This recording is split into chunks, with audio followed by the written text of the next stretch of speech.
Okay. Thanks for having me, guys. So we're starting a new Tanya Shir, Be'ez Hashem. You may regret it later. Say it again. I might regret it. Listen, I'm sure I will. Of course not. But it's by Hashgacha Pratis. Everything is by divine providence. And tonight actually happens to be. Say again. Chutz misani v'pachim. What says? Oh, okay. In this context, for sure, which is that tonight is Yud Kislev. Yud Kislev is Chabad Yom Tif, right? It's a good Yom Tif. The day when the Mittler Rebbe got out of prison. So every good Jew has to go to prison if you lived in Tsarist or Soviet Russia. And the Mittler Rebbe was no exception. So 9 days from today is also Yud Tes Kislev, which is called Rosh Hashanah Chassidus, right? The Alter Rebbe got out of prison. Ostensibly, they both got out of prison for the same reason. Okay, the Rebbe actually has a talk, a sicha, about why did the Alter Rebbe have to go to prison in the first place, spiritually speaking. Okay, this will be all a hakdama, preface to opening the book, yeah? Because the book, actually, why he went to prison, one of the things that it says he went to prison for 53 days, which was corresponding to the 53 chapters of Tanya that were printed. So 2 years before he went to prison, almost to the day when he got out almost, the Tanya was printed for the first time. And it says that when he was in prison, his two Rebbes came to him, his Rebbe and his Rebbe's Rebbe, which is the Maggid of Mezrich and the Baal Shem Tov, came to him in prison. Many years later, the previous Rebbe went around Russia and to different places connected to Jewish history and Chabad history. And when he got home from the trip, his father, the fifth Rebbe, the Rebbe Rashab asked him, was there enough space in the room for 3 people in the cell? So he wanted to know, is it possible that they came in a physical manifestation? Of course, it was many years after the Maggid had been nostalgic, had passed away, and the Alter Rebbe had passed away. The answer was there was enough space. But they came to him and he asked, why am I here? What happened? What happened up above that I'm in jail? So they told him, because you started to let out the secrets of Pnimis HaTorah, of Chassidus, in the expansive way that you have. And there is a court case up above, whether this is the time, whether it's proper. It wasn't really the time, you kind of jumped the gun. And you're being judged down here because you're being judged up there. So he asked them, does that mean when I get out of here that I should stop? They said, Adarabah, you started, now go full force. Now it's too late and you have to go even full force. So the question that the Rebbe asked in a sicha, in a talk, is there was a story previously when the Maggid of Mezrich was teaching Chassidus. He became very ill at some point. What happened was one of his students, Pinchas Koritzer, saw some of the handwriting notes that people were taking from the Chassidus of the Maggid rolling on the floor of the bathroom. And he had a big kapeda. Yeah, he was very particular about this towards the Maggid. That look, we're just spilling the secrets of Torah, Hashem's like infinite wisdom and glory of Torah, like Kabbalah and Chassidus, are just now rolling in the most filthy places where they should really be revered by the holiest people in the holiest places and so on. We can't just spill these secrets. And that Kapeda had an effect on the health of the Maggid. The Maggid became deathly ill, it says in the books. And the Alter Rebbe came and saw Pinchas Koritzer, and he said to him, listen, your Kapeda is causing health problems to the Rebbe. So he said he wanted to answer for him how to justify, not just justify, clarify how it is that the Maggid, the Baal Shem Tov, the Maggid are spilling the secrets of the Eibishter to Klal Yisrael, to everybody. I'll skip to the end in a second. The fact is that nowadays Chassidus and Tanya are taught all over the world, including in China, for example. And even in Aza they printed. We'll get to that in a moment. It's learned everywhere, and it's learned even in Batei Chabad in China. And who knows, all Jews everywhere are holy and involved in holy things. I don't know, the local Chinese people, at least they eat bugs for like dessert, So even in places where people are eating cockroaches, Tanya is being taught over there. So it's literally Pinchas Koritzer's worst nightmare. So what did the Alter Rebbe answer to Pinchas Koritzer? He said, there's a mashal, a story, a mashal of a prince, a crown prince, the heir to the king. And this prince became deathly ill. And none of the doctors, all the king's men and all the king's horses, nobody could fix him. And they brought in the ultimate expert in whatever diseases of the day to the king hired. And he told the king, there's no cure anywhere for what your son has. There's only one possibility. There's a certain stone that's very precious and very rare, that if you grind it up, it may be able to help your son. The thing is, the only place I know where the stone is the crown jewel of your crown. So the symbol of your kingship, the ultimate gem of your whole sovereignty and royalty. So the doctor said, if we take this jewel and we crush it up, and we put it in a liquid, and we put it on the lips of your child, of the prince, it could be that one drop will get in, and that will save him. So the king said, of course there's no question over here. What good is the crown if there's no kingship? My son is the king. The prince will be the king. What good is the crown? So the Alter Rebbe told Pinchas Koritzer that this is exactly what Chassidus is. Chassidus and Kabbalah, Pnimis HaTorah, is the crown jewel. And yes, it's true that a lot of it we spilled on the wayside. But if one drop gets into the Jewish people at this time of what was going on then and continues, Rahman al-Islam, today we'll code call it October 7th, these kinds of things, what's going on in the world, if one drop gets inside, that's worth spilling the secrets that once upon a time were secrets for Rabbi Shimon Bar Yochai and his chevre. Right? Only Bnei Chabura were allowed to know. People didn't learn these things. The Gemara is not to learn these things.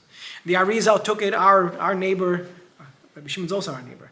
Ariel took it another step and said, mitzvah v'chiyuv legali zeis hachachma. There's an obligation to reveal this Torah, but even by the Ariel, you see who were the people that he was teaching. Not everybody can learn by him. In fact, there's a story about the Alshech, or whether it was the Beis Yosef or the Alshech, they would always fall asleep when the Ariel would speak, that their neshama wasn't ready for such or shaykh to that teaching at that time. So it wasn't for everybody. It was the holiest and purest of people. It just was opened up past Rabbi Shimon. And then in the Baal Shem Tov's day, he watered it down. I don't want to say watered it down. He made a tamsis. He made an essence out of it and was able to enliven people. Why did the Kitrug come back? Why did the prosecuting come back and put the Alter Rebbe in jail, asked the Rebbe? The Alter Rebbe already solved the problem for the Magid and Pinchas Koritzer. The reason why it's worth it is because a drop will enliven. So a kitzer, because there's different ways the Rebbe addresses this thing, but I want to bring it to tonight in Yud Kislev, that when you get to a new level of revelation, of Pnimis HaTorah, there's a new kitrig. So what happened with the Alter Rebbe, the Baal Shem Tov and the Magid, they let out the drops that would enliven and give chayas to a person. Everybody knows Avot Chassidus, from the Ger Rebbe, from Rabbi Nachman, from anywhere. It's a geschmack Torah, and it gives you a certain chayas. It gives you a certain connection to the Eibishter. The Alter Rebbe took it to Chabad. He wanted that we'll be able to have a systematic study of Torah Chassidus, where your mind will be able to grasp the secrets of Hashem's oneness and Hashem's divine providence, and whether it's in absolutely everything is divine providence, except for maybe, but not anything. Everything is by divine providence, according to Torah's Chabad and the Baal Shem Tov, right? Every nuance to be able to understand every single, whatever our minds can grasp in Torah, in the Pnimis HaTorah. This is what the Alter Rebbe did. He took it to intellect, not just enlivening ideas. They blaze your emunah and they get you to connect Hashem through tefillah and ahava, but even that your mind can grasp the deepest ideas of that there's no other existence even than the Eibishter, than Hashem. And yet we exist too. How do we handle those things? Explained by analogies and explained by in-depth study and so on and so forth. That's Torah's Chassidus. The Mittler Rebbe, today's imprisonment, why did he have to go to jail? So if you see the Maimarim, if you look at the books of the Baal Shem Tov and the other Chassidic Rebbeim that followed in the path of the Baal Shem Tov and of the Magid, what you'll see is the Torahs are very short. The teachings are very, very short and very delightful, like a geschmack. They're enlivening. The Alter Rebbe's Torahs were much bigger. In fact, the first one that got printed, which is why we're here, is the Tanya, which we'll get into in a moment. But you see that on a mimer, so on a mimer that the Alter Rebbe, discourse said by the Alter Rebbe, or written by the Alter Rebbe, which could take up 2 or 3 columns of a page, or 4 or 6 columns on a page, is a really long mimer. The same discourse, the same title, and the same essence, but expressed in a way by the Mittler Rebbe, can go on for 60, 70 pages. Okay, the same idea, one idea, that it's not in parts. It's just one flow. They say one time he said he had a nephew that they used to call, Mittler Rebbe had a nephew that they used to call the Stender, because when the Mittler Rebbe would say Chassidus, he would lean on him. So one time the Mittler Rebbe said 18 hours straight, a discourse. I don't know if I can do anything 18 hours straight. You guys are pretty good, though. I see you going from one class to another. I know you guys probably do this for 18 hours. But he stood, and he was leaned on, so he called him the Stender. So the Mittler Rebbe would flow. And that kind of revelation of the secrets of Torah caused another prosecution angel above, and he went to jail, and he got out. Tonight, that's the Yom Tif. The Tanya is again, the first book of Chabad Chassidus. They call it the written Torah of Chabad Chassidus. It's a very unique, right? Just there's 5 books in the Tanya, just like there are 5 books in the Chumash. It's a very unique book. Unlike even, not only all other Chassidic groups and their Chassidus, but even in Chabad. It's unique in the way that I'm going to describe, which is that in let's take, compared to the other teachings of the Alter Rebbe, okay, or even all the Rebbeim, if you're talking about the discourses, okay? Discourses were on the Parsha, largely. Okay, so you have Torah and Likutei Torah by the Alter Rebbe, Torah Chaim by the Mittler Rebbe, Sefer HaMaimorim, the book of discourses by all the Rebbeim. They all start with or psukim from a parsha, a Maimer Chazal, a statement that's connected to some sort of, that will ultimately be connected to the parsha, or to some Midah Tova, or the like, or Torah Yom Tif, Chag. But this book actually starts completely different. And it's a continuous book. The first book is 53 chapters, where it's an intended guide to Avodas Hashem. It's been compared by the Rebbeim and others as the Moreh Nevuchim of its time. Okay, the Alter Rebbe and the Rambam are also deeply connected in their way and approach to Torah as well. The Rambam wrote Moreh Nevuchim and the Halacha book, the Alter Rebbe did the same, the Shulchan Aruch Harav, Shulchan Aruch the Alter Rebbe, and so on. Their yard sites are within 4 days of each other. So the 53 chapters is a continuous guide. Again, almost every chapter starts with "and." In other words, in what we just said, and based on that, and based on that, and based on that. All the other discourses of all Chabad Chassidus, that's the uniqueness, one of the uniqueness of this book, are standalone. Even the 70 pages of the Mittler Rebbe, when you're done with those 70 pages, a new discourse starts. Okay, it's not connected, not a book. It's one discourse, one idea. So this book, the Alter Rebbe wrote as the kind of Moreh Nevuchim of the time. Its major premise, its uniqueness, is in changing, amongst the things that make it unique in its content, is changing the conversation, the classic conversation, from Yetzer Hara and Yetzer Tov to Nefesh Elokis and Nefesh Bahamas. Okay? Everybody's familiar with all those terms, right? Obviously Yetzer Hara and Yetzer Tov. And Chassidus change it to Nefesh Bahamas and Nefesh Elokis, the godly soul and the animal soul.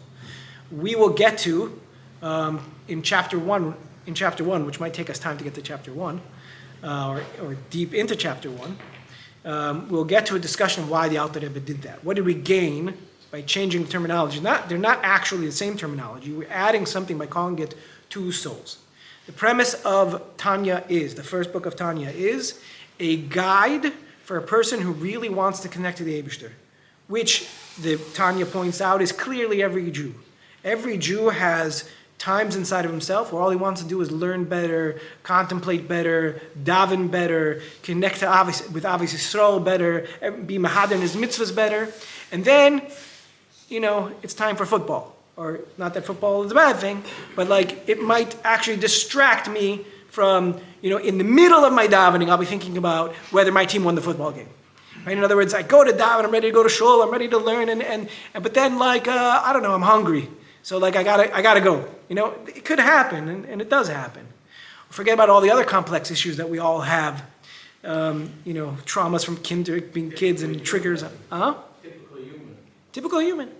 So there's a part of us that is fully emblazed with wanting to be totally godly, and it's a real thing. And there's a part of us that's also very equally real, that's anything but that. It's typically human, very nicely put. So the Alter Rebbe describes the inner workings of both identities in a person, okay, and the interplay between them. And the purpose the purpose of all Chabad Chassidus is the more depth with which we understand our inner workings and Hashem's inner workings, right? The whole idea of whatever we could say about the essence of Hashem, the infinity of Hashem, and the ever-presence of Hashem, the unity of Hashem, the spheres, and our own inner workings and connection through different types of connection, through tefillah, through Torah, through mitzvah. The more we understand about those things, the more automatically, not that we win the war right away, but the more automatically that the external melts away and we begin to think and speak and behave in consonance more with our inner identity. Okay, so I'm gonna dive into one nakuda in the Sharblat. And the next time, on the opening page, and the next time we'll read inside, really. There's a lot before the book starts, but as you'll see presently, if I can find the Sharblat in this book, yeah.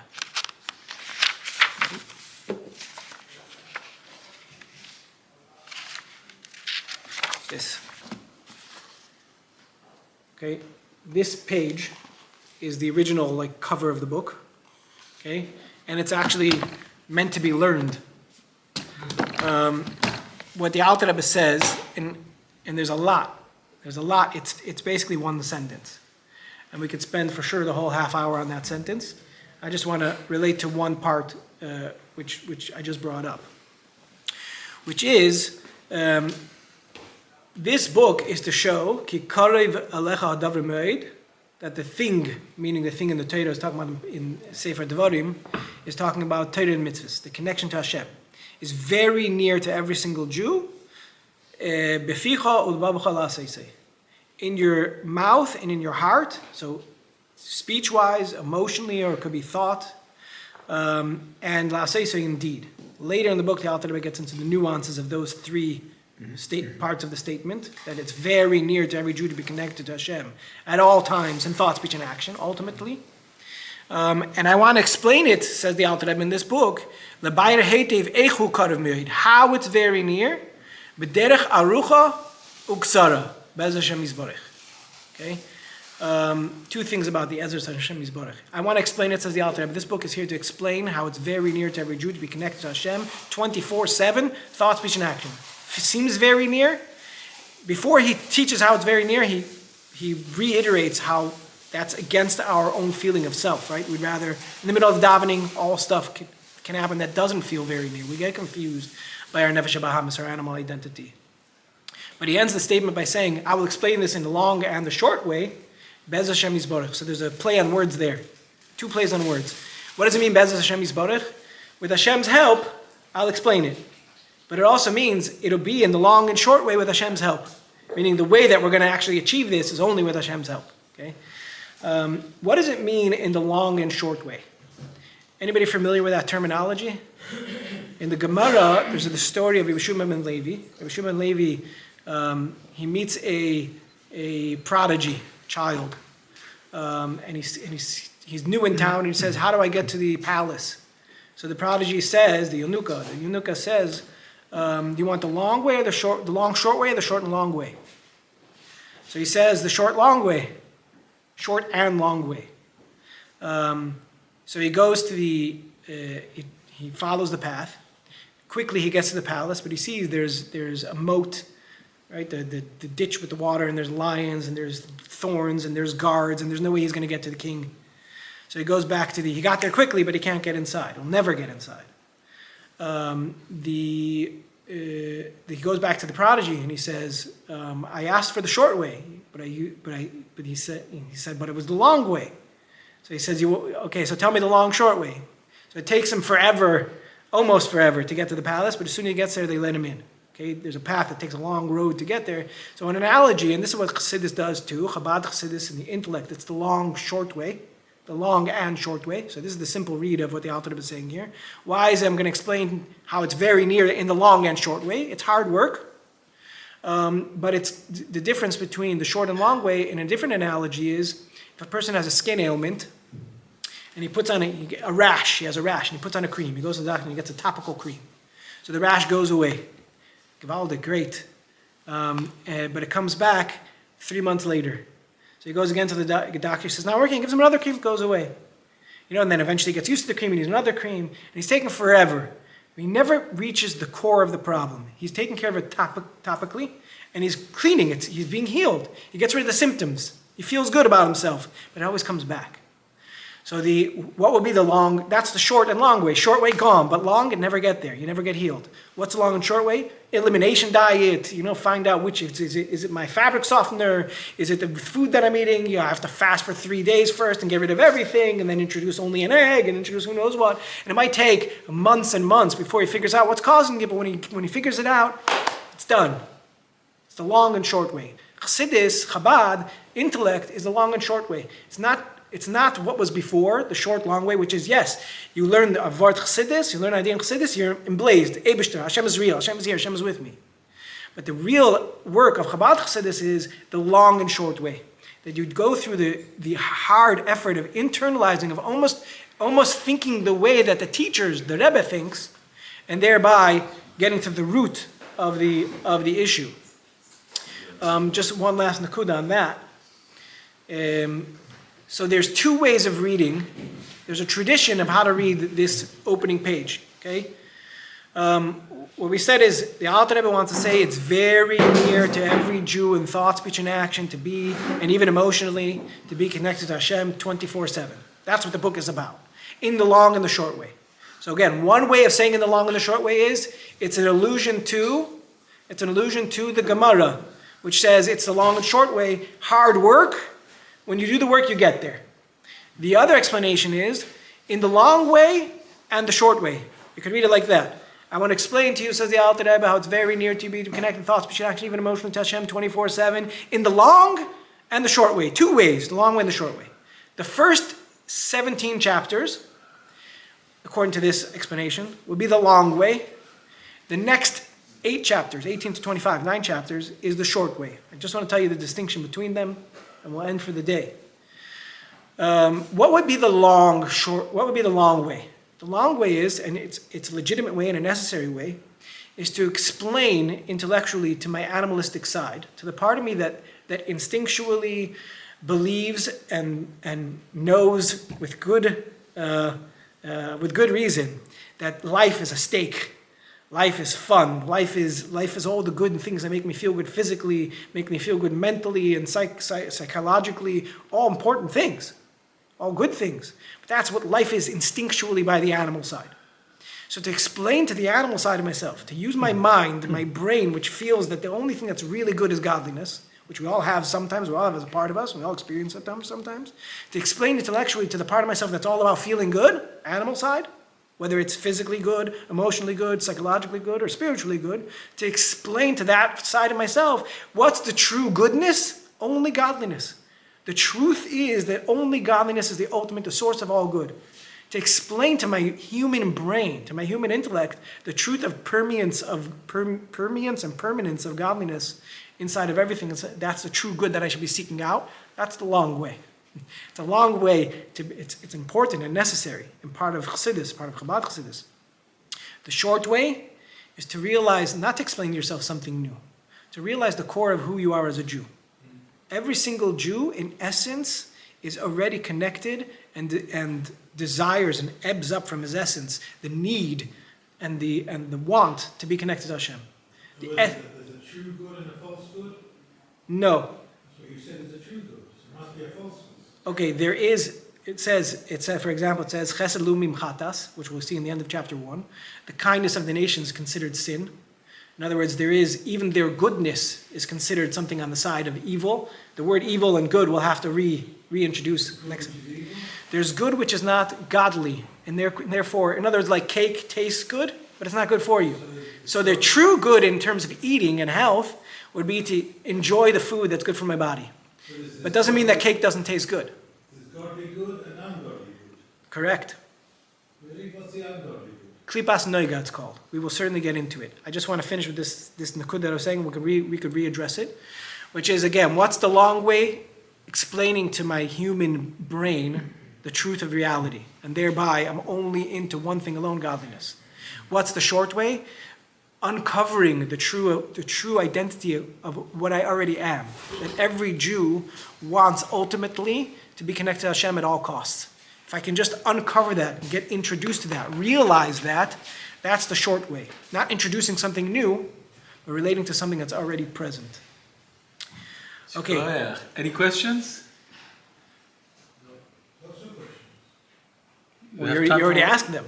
We have time for one question if you want. I'm started. So good, like I said, good, it's not a relative good. Good means, like the cake, is the cake good? Well, if the cake is good, the cake is tasty. It tastes good. Not good. It tastes good, It tastes nice. but it's not good for you. It tastes good. Right. So if I do something for you that's kind, okay, on the outside, I did a good act. What if I had ulterior motives? Is it good or bad? Everyone will tell you. What I'm saying, we're not going to, fine, but we're taking an instance here. We're taking an instance here like this. A poor person has no food, okay? And I give him the food, and the only thing I'm thinking about giving him the food is that one day he's going to pay me back better when I'm in trouble, right? So did I do a good thing or not? I have no idea. Good. So the outside is clearly good. The guy got food and he survived. I saved a life. But there's complex. So true good is only godly, and there's no two faces about it. When it's godly, it'll be good on every level. What does it mean godly good? That's what we're going to learn. That's what we will learn, Bez Hashem. Shkoyach.